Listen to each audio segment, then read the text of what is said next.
JELET 2025 যে সমস্ত candidate রয়েছে তাদের রেজিস্ট্রেশনে বিভিন্ন রকম প্রবলেম দেখা যাচ্ছে এবং সেই সমস্ত প্রবলেমগুলো আমি আজকে এই ভিডিওতে পুরোপুরি সলিউশন করতে চাই। ডাব্লিউবিজি বোর্ড থেকে যা যা আমরা অ্যান্সার পেলাম, সলিউশন পেলাম, সেগুলো তোমাদেরকে বলছি। হ্যাঁ, প্রত্যেকের ক্ষেত্রে কিছু কিছু সমস্যা দেখা যাচ্ছে, প্রত্যেকের ক্ষেত্রে।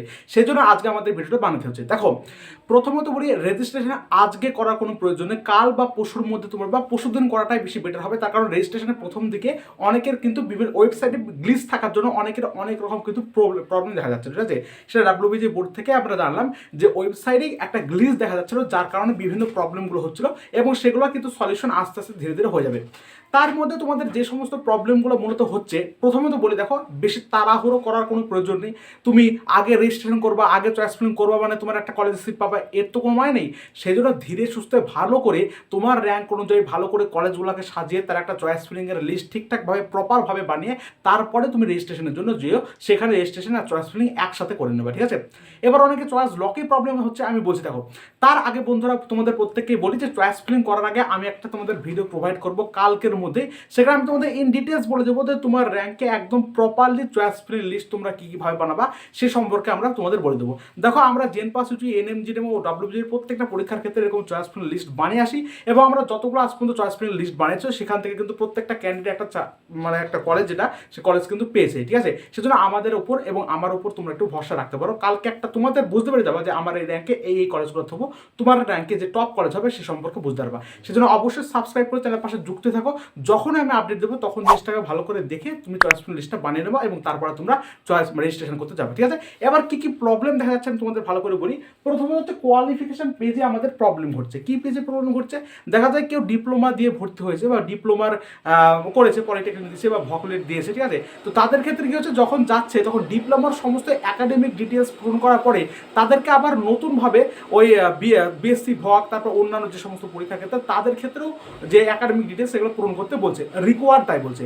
যদি কোনো কারণে ডিপ্লোমার সমস্ত একাডেমিক ডিটেলস ভরে সেভ আর নেক্সট করতে যায় তাহলেই বলছে ওগুলো রিকোয়ার্ড, ওগুলো দরকার। কিন্তু আমি তো ডিপ্লোমা ছাড়া কোনো কিছু করিনি, তাহলে ওগুলো কেন দেবো? এগুলো সম্পূর্ণ হচ্ছে ওয়েবসাইটে একটা গ্লিচের কারণ হচ্ছে। অনেকের ক্ষেত্রে এর কোনো সমস্যা হচ্ছে না, আবার অনেকের ক্ষেত্রে সমস্যা হচ্ছে। দেখো, যদি কোনো অপশান পাও ওখানে না বা অন্যান্য কিছু করার, নো বা এরকম কোনো কিছু করার, তারপর নো লিখে দেবে। আর যদি কোনো অপশান না পাও তাহলে তোমরা একটু থামো, কাল বা পরশুর মধ্যে তোমরা স্প্রিংটা এবং রেজিস্ট্রেশন করার চেষ্টা করো। এটা একটা ওয়েবসাইটেরই কিন্তু প্রবলেম, ঠিক আছে? বুঝতে পারবে ব্যাপারটা? ওয়েবসাইটের প্রবলেম অটোমেটিকলি ঠিক হয়ে যাবে। এখন পর্যন্ত এখানে এখনো ঠিকঠাক হয়নি, তবে কাল বা পরশুর মধ্যে কিন্তু ঠিকঠাক হয়ে যাবে। এটা সম্পূর্ণ ওয়েবসাইটে গ্লিচ। নেক্সট হচ্ছে, ঠিক হয়ে যাবে, অসুবিধার কোনো কারণ নেই। যে ভকলেট থ্রু ধরো কেউ অ্যাডমিশন নিয়েছে, ঠিক আছে? এবার তাহলে তার কাছে ফার্স্ট সেম আর সেকেন্ড সেমের কোনো রেজাল্ট থাকবে না, শুধুমাত্র থার্ড সেম আর ফোর্থ সেমের রেজাল্ট থাকবে। তাহলে তারা ফার্স্ট সেম আর সেকেন্ড সেমের কীভাবে রেজাল্ট পুট করবে? দেখো, যাদের কাছে থার্ড সেমের রয়েছে, থার্ড সেমের যে রেজাল্টটা তোমার হয়েছে পাসিং মার্কস এবং অবটেন মার্কস, এবার এই পাসিং মার্কস অবটেন মার্কস তোমরা কীভাবে দিবে সে সম্পর্কে ভালো করে বলছি, শোনো। কী করবে? থার্ড সেম যারা যারা রেজাল্টটা রয়েছে বা যেটা তোমার পাসিং মার্কস বা অবটেন মার্কস রয়েছে সেটা তুমি দিবে ফার্স্ট সেমে, আর যেটা তোমার ফোর্থ সেমের যেটা অবটেন মার্কস পাসিং মার্কস রয়েছে সেটা তুমি দিবে সেকেন্ড সেমে। এইভাবে তুমি পূরণ করবে। আবার থার্ড সেমে যেটা ছিল সেই থার্ড সেমেই দিবে, ফোর্থ সেমে যেটা ছিল সেটা ফোর্থ সেমে থেকে। আর যদি তুমি কোনো সেমে অ্যাপেয়ার না করো, দেখা যায় তুমি ফিফথ সেম বা সিক্স সেমে তুমি অ্যাপেয়ার করোনি, তাহলে ওখানে লেখা থাকবে দেখবা পাস্ট আর নট অ্যাপেয়ারিং বলে। তুমি জাস্ট নট অ্যাপেয়ারিং সিলেক্ট করবে, তাহলে তোমার টোটাল মার্কসও যাবে না, প্লাস তোমার অবটেন কোনো মার্কসও যাবে না। বুঝতে পারলে? এইবার করবে কি বললাম, থার্ড সেম যে রেজাল্টটা সেটা তুমি ফার্স্ট সেমে, আর ফোর্থ সেমে যে রেজাল্টটা অবটেন মার্কস পাসিং মার্কস সেটা তুমি কি করবে, সেটা হচ্ছে টু, মানে সেম জিনিসটা টু এ, ঠিক আছে? আর থার্ড সেম আর ফোর্থ সেমে আবার তুমি রি-ইনপুট করবে, ঠিক আছে? আবার তুমি দিয়ে দেবে, এইভাবে করবে। আর যদি কোনো সেমে অংশ না করো তাহলে নো অ্যাপিয়ারিং বললেই তোমার ওখানে পাসিং মার্কস অবটেন মার্কস কোনো কিছু লাগবে না। এই দুটো যে সমস্যা তোমাদের মেনলি হচ্ছিল, আশা করছি এই দুটো তোমরা ক্লিয়ার করতে পারবে।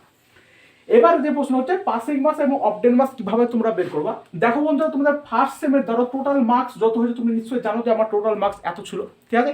এবার তুমি অবটেন মার্কস যখন বের করবা তখন তুমি total marks divided by 100 into percentage করবা। পার্সেন্টেজটা তুমি নিশ্চয়ই জানো, রেজাল্টের নিচেই তোমার পার্সেন্টেজ লেখা থাকবে। নতুবা তুমি পার্সেন্টেজ ক্যালকুলেটও করতে পারো। কি করবা? তোমার যেটা টোটাল মার্কস ছিল পরীক্ষা, সেই টোটাল মার্কসটা লিখবা। সম্ভবত হাজারের ভিত্তিতে হয়, 1000 হয়, ঠিক আছে? এবং নিচে তোমার হচ্ছে 100 লিখবা, কিন্তু তুমি পার্সেন্টেজটা বসিয়ে দেবা। পার্সেন্টেজকে 100 করার দরকার নেই, 100টা এখানে ধরে নিয়ে আসি আমরা, ঠিক আছে? তাহলে তোমরা কিন্তু পার্সেন্টেজ ধরো 80% হয়ে যায়, তাহলে এখানে পার্সেন্টেজ কাছে 80 লিখবা, দিয়ে এইভাবে ক্যালকুলেট করে দেখবা যে তোমার অবটেন মার্কস আসছে যেটা, সেটাই তুমি অবটেন মার্কসে পুট করবা, এইভাবে। এবার আশা করছি কারো কারো রেজাল্টে অবটেন মার্কস লেখাই থাকে, আর যদি না হয় তাহলে এই অবটেন মার্কসটা তোমরা এইভাবে ক্যালকুলেট করবা। কি বলবো? যেটা টোটাল মার্কস হলো সেটা ডিভাইডেড বাই 100 ইন্টু তোমার যে পার্সেন্টেজ হয়েছে সেই পার্সেন্টেজ করলে তোমার অপটেন মার্কস বেড়ে যাবে। যে অপটেন মার্কসটা বেরোবে সেই অপটেন মার্কসের কাছে বসাবে। এই হচ্ছে তোমাদের সমস্ত কিছু ডাউট। এবার এগুলো প্রবলেম হচ্ছিল, সেজন্য আমি তোমাদের বলি ভালো করে কালকে আমি একটা তোমাদের চয়েস ফিলিংয়ের ভিডিও কী করে করতে হয় সে সম্পর্কে একটা দিব, সেটা ভালো করে দেখে শুনে বুঝে তারপর একটা চয়েস ফিলিং লিস্ট তোমাদের বানিয়ে তারপর তুমি আমাকে দিয়ে চেক আউট করে নিতে পারো। তারপরে তুমি রেজিস্ট্রেশন বা চয়েস ফিলিংটা করো। আশা করি কাল বা পরশু নাগাদ করতে পারো বা কাল করতে পারো, কোনো গ্লিচ তোমাদের আসবে না। তবে চেষ্টা করবো একদম শেষ দিনে না করতে। শেষ দিনে গেলেও কিন্তু অনেক সময় ওয়েবসাইটে বিভিন্ন প্রবলেম দেখা যেতে পারে, সেজন্য কালকে বা পরশুর মধ্যে করে ফেলার চেষ্টা করবো যত সম্ভব, ঠিক আছে। এবং পরবর্তী ক্ষেত্রে তোমাদের যে সমস্যা হচ্ছে যে কাউন্সিলিংয়ের পুরো প্রসেসটা একবার যদি বলে দাও স্টেপ বাই স্টেপ, তাহলে খুব সুবিধা হয়। সে সম্পর্কে ভিডিও আসছে যে কীভাবে কাউন্সিলিং প্রত্যেকটা স্টেপ হয় এবং কী করতে হয় এ সম্পর্কে ডিটেলস আমি তোমাদের পয়েন্ট টু পয়েন্ট যখন যা হবে, যখন যা রেজাল্ট বেরোবে পরবর্তী ক্ষেত্রে বলে দেবো।